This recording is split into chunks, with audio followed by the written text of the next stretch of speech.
Sometimes we think that if I want to be successful, I have to sacrifice, I have to trade off our health, our creativity, or even ourselves. It's kind of a deal that we have to make. Now, I do understand sometimes, we do that. That's why it kind of has been normalized. But then, what if it's not always necessary? Or what if actually the opposite is true? What if our best work comes from a healthier mind, a healthier body, and a healthier way of leading? Yeah, I mean, that question can sometimes sound unimaginable, but today we are exactly going to explore right at its core. But before I introduce my guest to all of you, welcome back everyone to Healthy Mind, Healthy Life. I am Sana, and this is the podcast where we explore conversations that help us live and work with greater awareness. And our listeners, my guest, okay, he is someone who has spent years studying the future of leadership, workplace innovation, creativity, and human performance. So, introducing Adam Kingl, he is an author, educator, advisor, and faculty member at institutions including London Business School, University College London, the University of Cambridge, Hull International Business School, and Imperial College Business School. He's also the author of Next Generation Leadership, Sparking Success, and his latest book, Executive Eats, explores the science of nutrition, wellness, and performance for a better working life. So, Adam, welcome to Healthy Mind, Healthy Life. It's a joy having you here. Well, thank you so much for having me. Okay. Adam, if you can give us the context, because generally, in fact, you know what I have also, and I mean, my entire generation has been taught, they have learned that if you want to be successful, you have to sacrifice, either you have to sacrifice your sleep or you cannot be very focused on your health, always focused on your health. You have to, like, trade off. And that's how even our role models, we have seen talking about, that I sacrificed my sleep. I had to work continuously for 48, 72 hours or this entire month. And then only I could afford a 15-day or a month of vacation. But then you have to sacrifice it. So what made you think about it? Because, looking at your experience, your body of work, um, what exactly made you think about it? Well, I've been working in executive education, so with practitioners and senior managers, et cetera, for 20, 25 years. And I would say, let's say 15 years ago, when I would ask these managers and executives, what gets in the way of your performance professionally? They would usually give me an answer that was intellectual. It was related to content. It was something like, I need to be a better strategic thinker. I need to be a better critical thinker. I finally need to wrap my head around finance, and then I will be a high performing executive or what have you. But it was always related to more information in their skull. Lately, and when I say lately, I mean probably 5 years ago, for the last 5 years or so, when I've asked the same question, and I ask this question all the time, no matter what kind of executive education audience I'm working with, like, what gets in the way of your performance? The answer has usually been physical. So they've either said something like, I just don't have enough energy to be effective. After 2, 3 p.m., I just feel useless for the rest of the day. Or I can't concentrate or focus. I have about 2 good hours in the day. And then after that, I'll read a report and then realize I have no retention of what I just read. It just sort of went in my eyeballs and then leaked out again. Or mood, people I'm overcome by anxiety sometimes. I have no idea why. It just, even kind of unprovoked, it just comes upon me.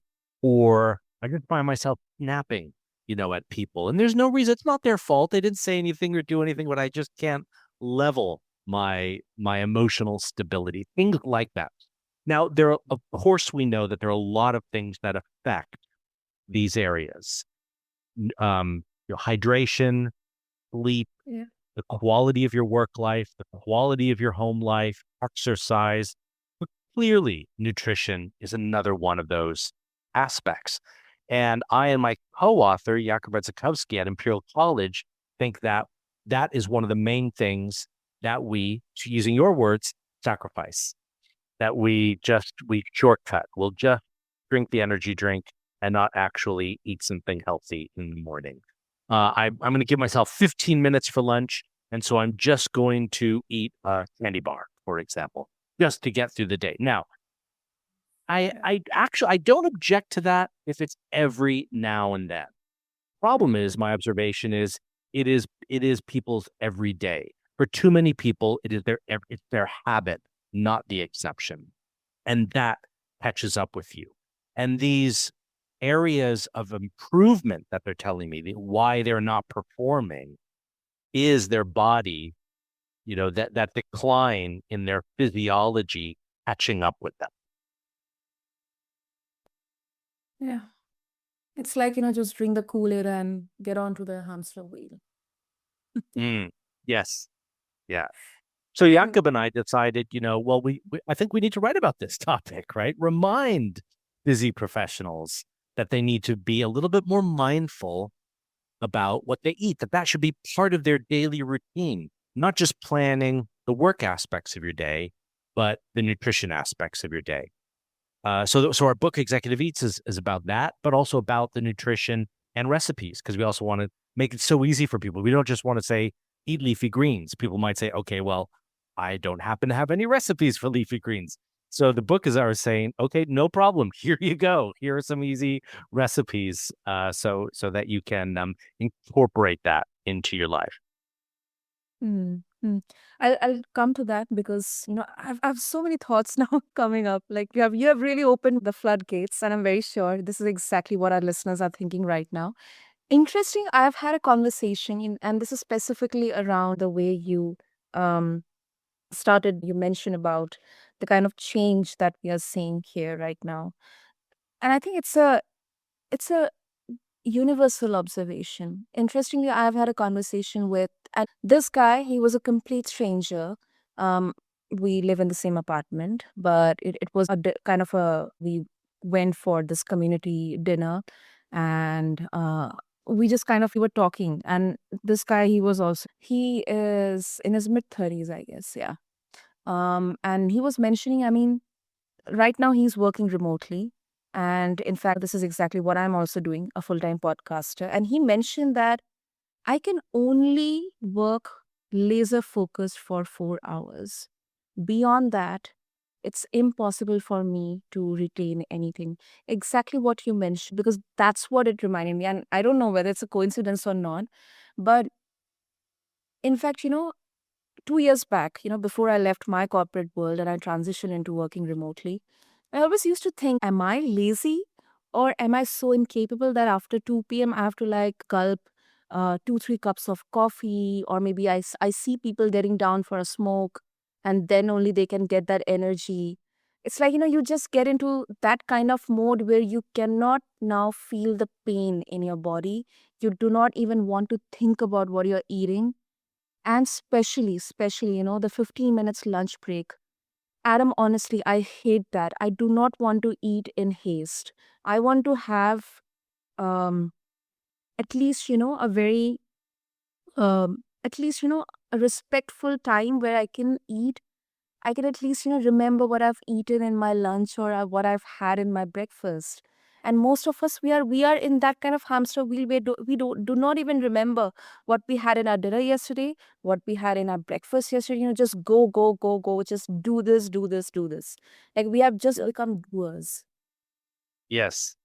It reminds me of I'm joining you from the UK where I live, and obviously I work with lots of organizations and people from Europe. And what I observe, for example, when I'm with clients in France, Spain, Italy, very much in France and Italy, is that if people are working in the office, it's still very normal for them to, on a daily basis, leave the office and have lunch in a restaurant. Doesn't have to be a particularly expensive restaurant, but going out and sitting down, and it just in you probably can't even get fed in, less than 45 minutes to an hour. It forces you to slow down, and hopefully eat better. You're eating food that's being prepared in the minute, not candy bar out of the vending machine.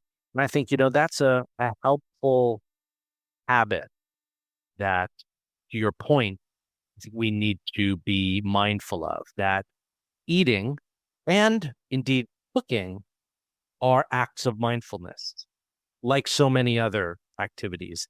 And interesting that many people are now catching on to the concept of mindfulness, and they are selecting and practicing activities. And they're saying, in this manner, I'm practicing mindfulness, which is great. But why are they doing that and still ignoring the daily physical activity that they have to do no matter what? Eating, hopefully cooking, so that you really know every now and then what you're ingesting, and make that an act of mindfulness as well. You have to do it. We all have to do it. So why, rather than carve out yet more time for other mindful activities, and I'm not against that, but let's at least include cooking and eating, because we have to do those things anyway. We have to. We have to.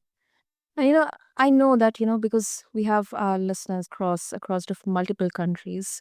And I come from India, especially right now I'm in a city where the entire population they have migrated from their homes, from their home cities, and they're here for the jobs. Their entire lifestyle is revolving around the job or the work, or maybe they are CEOs or they are founders. And there was an article where it was not an article, it was actually an Instagram video by, um, this guy. So he's at a managerial position in a big company, a multinational company, MNC, and he was mentioning that it's difficult because either you have two options here. That either you have to um, get some kind of uh, outside meal you have to purchase, the 10 minutes, the 30 minutes delivery, or you have to hire a cook. You have to be very cautious, when you are purchasing vegetables or dairy. I mean, these are like very, city specific issues, Adam, which I'm pointing out. So when you are stuck in traffic for 2 hours, Bangalore is infamous for traffic.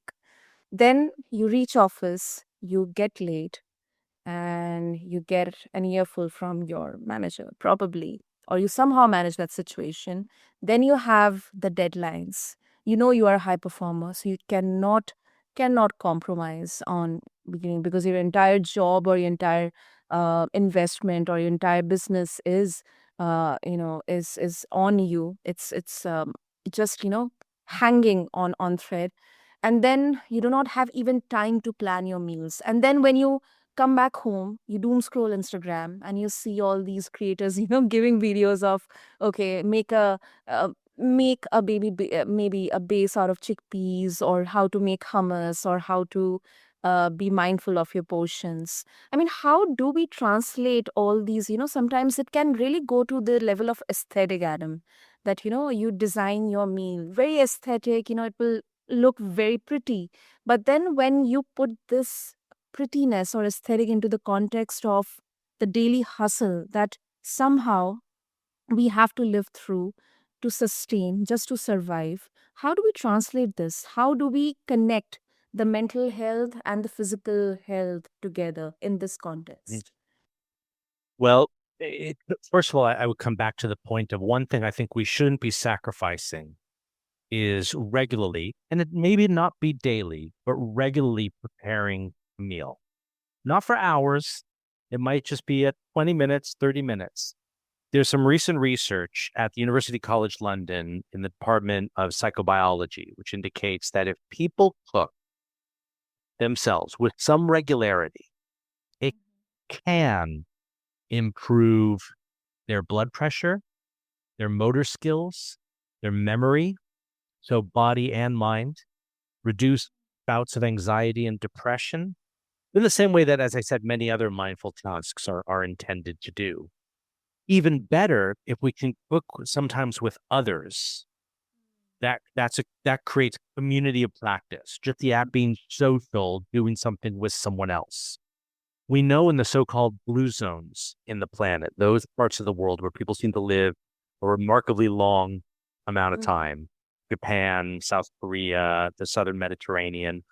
Yes, their diet is a big part of that, but another is their lifestyle. And one aspect of their lifestyle that psychobiologists have identified is that they all are much more frequently are involved in communal activities, no matter what that looks like, doing things with others. That is not work.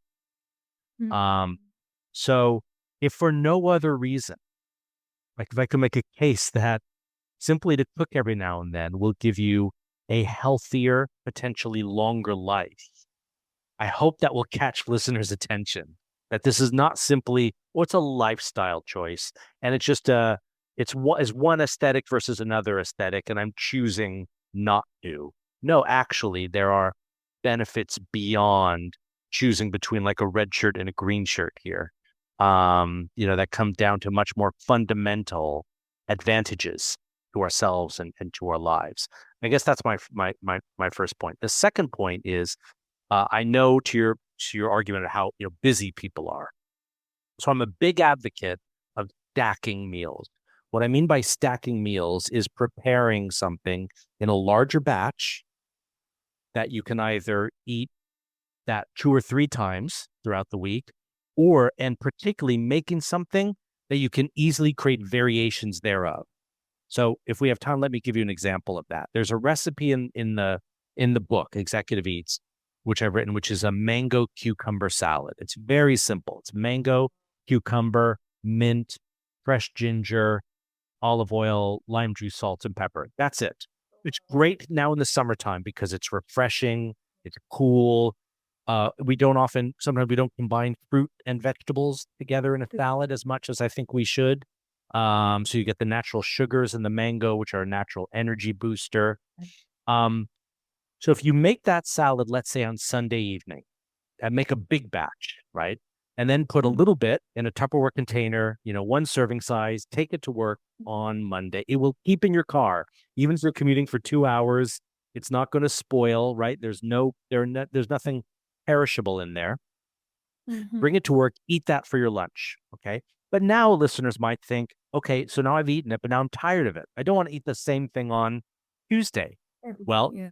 so when you get home on Monday, take another portion of the salad, put it in a Tupperware container, but now add just a few, and this will take you seconds.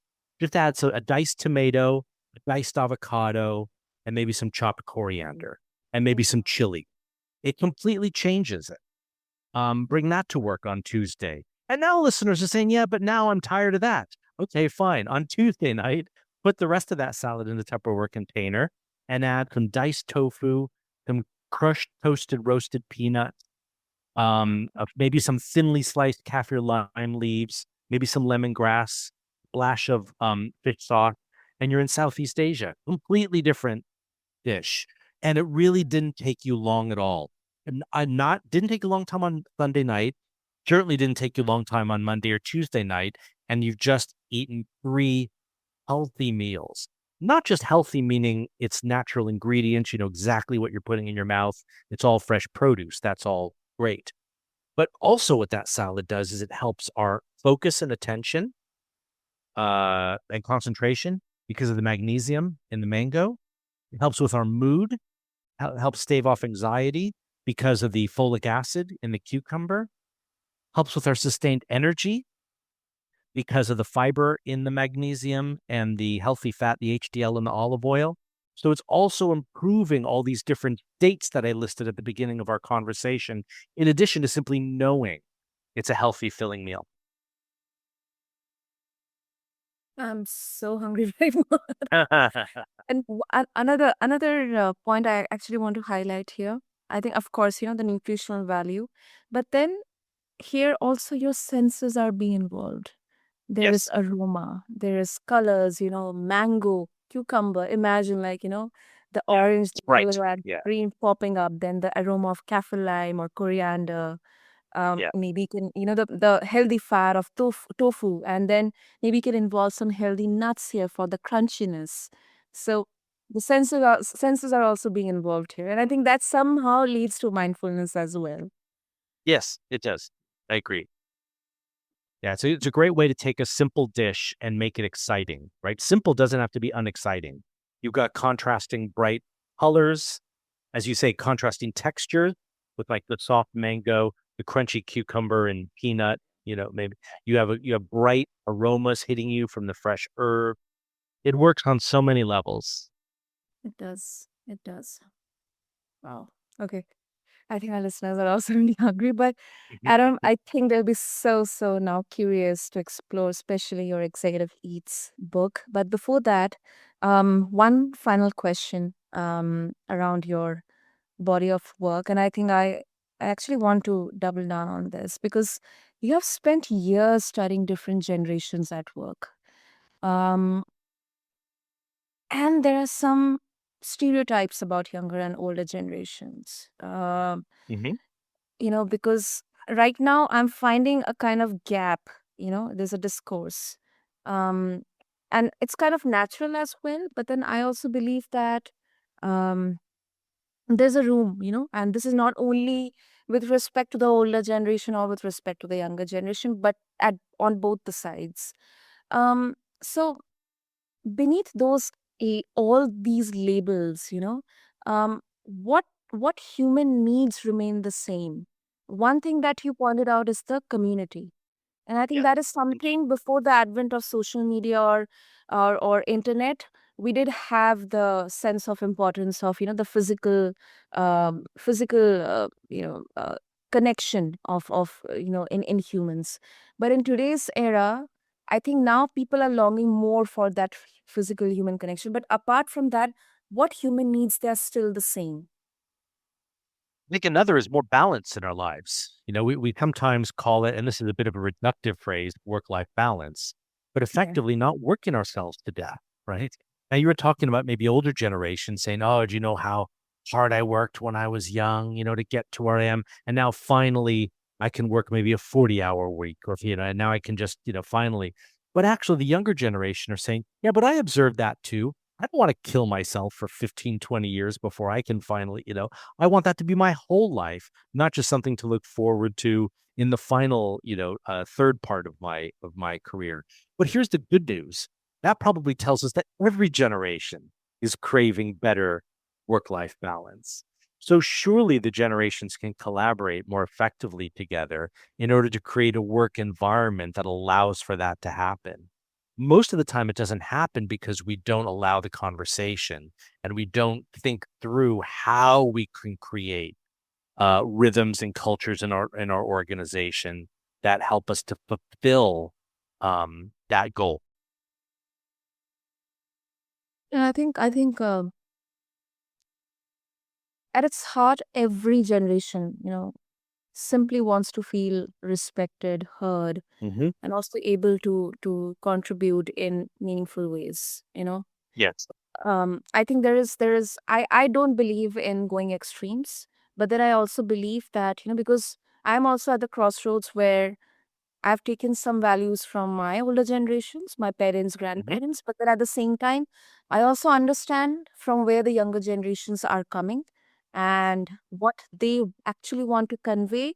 But somehow, in all the noise out there, maybe it's a manufactured noise, or maybe unintentionally the noise is getting just amplified. The true meaning of everything is kind of getting lost in translation. But that's why these conversations are important. Yes, and speaking to your point, this phrase you just said about lost in translation brings up something that reminds me that came up that was really interesting in the research I was doing for my book, Next Generation Leadership. And that is that different people have different definitions of what work life balance means for them. For some people, it might be hours work. For others, it might be where work happened. I just want to be more flexible in terms of location work. For others, it might be work life balance means something specifically related to their lives, like on Friday at 2 p.m., I have to pick up my child from nursery. There's no other solution. So I have to make work allow that to happen. And that means work-life balance for them. So to your point, we have to be empathetic and not conflate what work-life balance means for us, what it might mean for someone else. So the best piece of advice that I can give in relation to this point around understanding, being curious about all the generations, not just yelling to be heard oneself, is if someone says, is if someone brings into a conversation the phrase work-life balance, please come at the first thing you should ask is, what do you mean when you say work-life balance? Just make sure you understand and you're on the same page. Otherwise, you can get into discord simply related to semantic. That's $1 million one. I think we cannot put any price to that. It's wow. Okay. And Adam, before we wrap this up, if our listeners, if they would like to get a hold of your books, especially Executive Eats, and also if they have anything, any experiences or any their views, or they want to share something with you, reach out to you, how they can do that. Of course, I would recommend three different ways. First of all, the book. If they want to get Executive Eats or Sparking Success or Next Generation Leadership, they should be available at any online book retailer. Any reason it isn't available in one, I guarantee you it'll be available somewhere else. They're commonly available in hardback, paperback, and ebook. To reach me directly or to find out more about me or read more about my media or my keynote speaking, etc., just go to my website, which is just my name, adamkingl.com. And my surname is Kingl, slightly odd spelling, but just all one word, adamkingl.com. And you can find me on LinkedIn. Just, put in my name, search for me on LinkedIn. Happy to connect with anyone who wishes to. Amazing. So, listeners, as you all know, I'll drop all the links in the show notes. So, do find them attached along with the episode on your favorite podcast platforms, or maybe on any platform where you're tuning into Healthy Mind, Healthy Life. Refer to the description section. And Adam, thank you so much. I've really, really, this was such a crucial conversation and very thoughtful. And I really, really enjoyed. I'm very sure our listeners have got a lot of takeaways from this one. Thank you so much for having me. And to all of you, my beautiful, beautiful listeners. Okay, remember this: success is important, it is vital, but not if it costs the very person you are trying to become. So, do take care of your mind, take care of your body, and together, let's build a healthier life. So, with this, I'm Sana, and this has been Healthy Mind, Healthy Life. I'll catch you in the next episode. Thank you so much.